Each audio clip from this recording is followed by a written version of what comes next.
ലോക്സഭാ മണ്ഡലങ്ങളിലേക്കുള്ള തെരഞ്ഞെടുപ്പിന് 9 ദിവസം മാത്രം ബാക്കി നിൽക്കെ ഇരട്ടവോട്ട് വിവാദം കൊഴുക്കുകയാണ്. ഇരട്ടവോട്ട് ആരോപിച്ച് കോടതിയെ സമീപിച്ചിരിക്കുകയാണ് ആറ്റിങ്ങൽ മണ്ഡലത്തിലെ UDF സ്ഥാനാർത്ഥി അടൂർ പ്രകാശ്. ഇരട്ടവോട്ട് ആരോപിച്ച് തിരുവനന്തപുരം മണ്ഡലത്തിൽ BJPയും രംഗത്ത് വന്നിട്ടുണ്ട്. ഡാൻ കുര്യൻ വിവരങ്ങളുമായി ചേരുന്നു. ഡാൻ, ഇനി 9ാം ദിവസം നമ്മൾ പോളിംഗ് ബൂത്തിലേക്ക് എത്തുകയാണ്. ആ സമയത്ത് ഇരട്ടവോട്ട് വിവാദം കോടതി കയറുമ്പോൾ അത് ഏത് രീതിയിൽ ആരെയൊക്കെ ബാധിക്കും? ഈ തിരുവനന്തപുരത്തേക്ക് എത്തുമ്പോൾ BJP എന്താണ് പറയുന്നത്?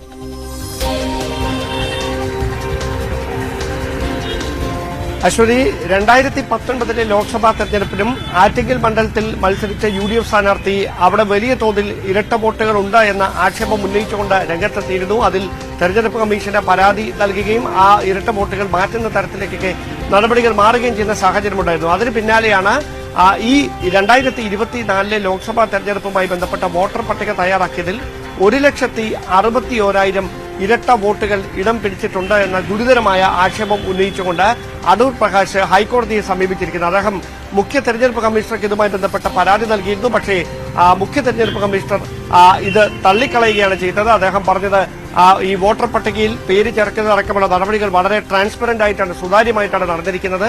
അതിലൊരു തരത്തിലുള്ള കൃത്രിമവും നടന്നിട്ടില്ല എന്നാണ്. പക്ഷേ ഹൈക്കോടതിയിൽ നൽകിയിരിക്കുന്ന പരാതിയിൽ അടൂർ പ്രകാശ് വ്യക്തമാക്കുന്നത് ഇതുമായി ബന്ധപ്പെട്ട അന്തിമമായ പട്ടിക തയ്യാറാക്കുന്നതും അത് പ്രസിദ്ധീകരിക്കുന്നതുമൊക്കെ തെരഞ്ഞെടുപ്പ് കമ്മീഷൻ ആണ് എങ്കിലും അതിന്റെ നടപടിക്രമങ്ങൾക്ക് നേതൃത്വം നൽകുന്നത് സർക്കാർ ജീവനക്കാരാണ്.